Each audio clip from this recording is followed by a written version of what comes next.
What did Paul think of the law? We're going to preface this. So 1 Corinthians 7:19. And actually, I believe you're going to read, if you don't mind, starting in verse like 17 or 15. Yeah, start 1 Corinthians chapter 7, verse 17, all the way through 19. But as God hath distributed to every man, as the Lord hath called every one, so let him walk. And so ordain I in all churches. Is any man called being circumcised? Let him not become uncircumcised. Is any called in uncircumcision? Let him not be circumcised. Circumcision is nothing, and uncircumcision is nothing, but the keeping of the commandments of God. Okay, I hate you for this. So I will read it in the TLV version. Fine. For those of you who don't speak Middle English. Only as the Lord has assigned to each one, as God has called each, let him walk in this way. I give this rule in all of Messiah's communities. Was anyone called when he was already circumcised? Let him not make himself uncircumcised. Has anyone been called while uncircumcised? Let him not allow himself to be circumcised. Circumcision is nothing and uncircumcision is nothing, but keeping God's commandments matters. And we've gone over before in our circumcision episode that circumcision is shorthand for conversion, legal conversion to Judaism. Yes. So, yeah, this is him saying, were you a Jew when you were called? Don't un-Jew. Do not un-Jew. Remain a Jew. This is a very, very important point because modern evangelical Christianity today is convinced that Jews need to become Christian in order to be saved. No, absolutely not. That's not ever something that Paul says. Paul encourages people to remain Jews, to remain in the covenant promises, to remain obedient, to remain in the traditions, to continue being Jewish.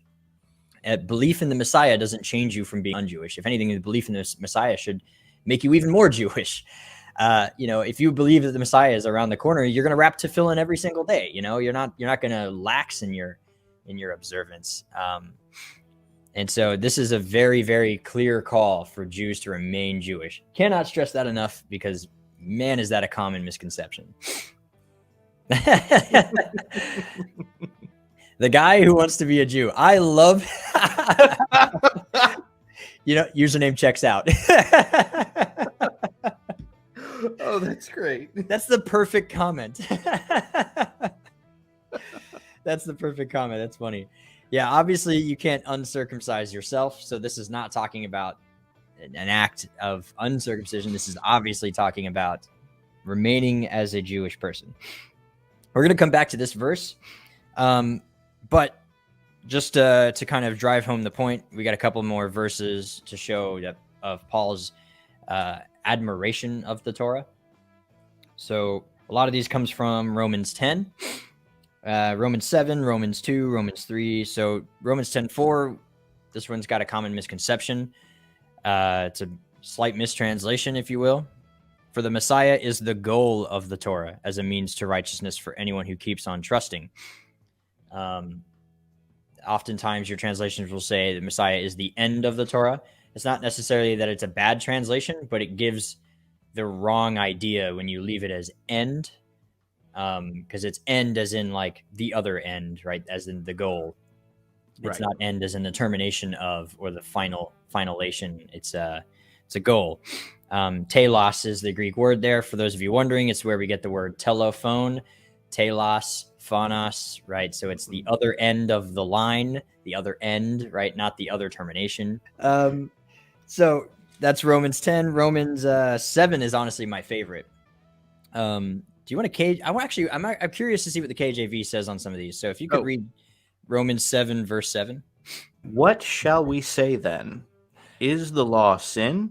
God forbid. Nay. Nay. Nay. I had not known sin but by the law, for I had not known lust except the law had said, thou shalt not covet. Okay. I love this because he uses this phrase a lot. Okay. The Greek here is actually really strong. It's colloquially equivalent in Greek to saying hell no, interestingly enough.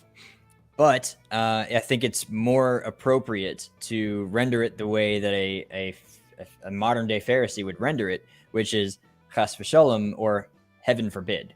And you actually see some translations do that. They actually put heaven forbid in this particular case. So what shall we say then? Is the Torah sin? Chas v'shalom, heaven forbid. On the contrary, I would not have known sin except through the Torah. So that's him, again, appraising the Torah. My particular favorite is verses 12 and 14 in the same chapter. 12 is, so then the Torah is holy, the commandment is holy and righteous and good. And my number one absolute, like, this is it. This goes to the top of the list easily. Verse 14, for we know that the Torah is spiritual. Because that very much goes against the common, like, Christian perception of what the Torah is. The Torah to most Christians is this non-spiritual thing. It's the opposite of spiritualism. It's the antithesis to spiritualism. It gets in the way of spiritualism. It's legalism. It suppresses the spirit. That's not true at all. The Torah is a spiritual thing. It's a spiritual document for spiritual people. Only spiritual people can understand it, Paul argues in the rest of that chapter from that point forward. Moving on to Romans 2, verse 28. This is in tandem with that 1 Corinthians talking about 7:19. Verse 28 from chapter 2 says, for one is not a Jew who is one outwardly, nor is circumcision visible in the flesh, but rather the Jew is one inwardly, and circumcision is of the heart. In spirit, not in letter, his praise is not from men, but from God.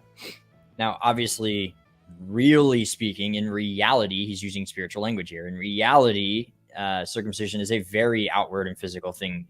But he's saying that true Judaism is not just a physical thing. It is, in fact, a very spiritual thing. It's circumcision of the heart. So Judaism is a soul thing. Note 331. This is Romans again, 3:31. Do we then nullify the Torah through faithfulness? Chas v'shalom. Heaven forbid. On the contrary, we uphold the Torah. Romans 2:13. For it is not the hearers of the Torah who are righteous before God. Rather, it is the doers of the Torah who will be justified. A very interesting, and he opens his letter to Romans with that phrase. Right? That's in the beginning, which means this is from this point on. That's how you filter the rest of his words. Ephesians 4:24. Do you want to pull that one up? You took off your former way of life, the old self that is corrupted by deceitful desires. You are being renewed in the spirit of your minds. You put on the new self, the one created according to God's likeness in righteousness and purity of truth. Weird. So 24, put on the new self, created to be like God in true righteousness and holiness. And then that leads into 5:1. Therefore, be imitators of God as dearly loved children. In Colossians 2:16, we're going to get back to that 5:1 in a second, but I want to just get this last verse before we move on. Therefore, do not let anyone pass judgment on you in matters of food or drink, or in respect to a festival or a new moon or a Sabbath. These are a foreshadowing of the things to come, but the reality is the Messiah. And so that verse is commonly read to be negative, but clearly, if you're reading it from our perspective, right, we're constantly being judged for keeping the Sabbath and the new moon festivals. We're constantly being judged for keeping the food laws. And so he's saying, don't let anyone pass judgment on you in matters of food or drink, or in respect to a festival or a new moon or a Sabbath. Those are, so you have your holy days, your Yom Tovs, your new moons, Rosh Chodesh, and Shabbat, Sabbaths. Those are your 3 major types of holidays. So yeah, anyway, back to Ephesians 5:1. This is the biggest thing. So it is I got this from Everyman's Talmud here. I'm just going to read a little passage out of it. For those of you who have the Everyman's Talmud, I'm reading from page 211. The chapter is called The Moral Life. Therefore, not only in his commandments did God provide the human being with guidance to the true way of life, but in himself he set the example which is to be followed. The imitation of God is, in rabbinic literature, set forward as the ideal after which man should strive. The doctrine is taught in several places. What does the text mean, you shall walk after the Lord your God? It is then possible, that's from Deuteronomy 13, verse 4. Is it then possible for a man to walk after the Shekinah, of which it is written, the Lord thy God is a devouring fire?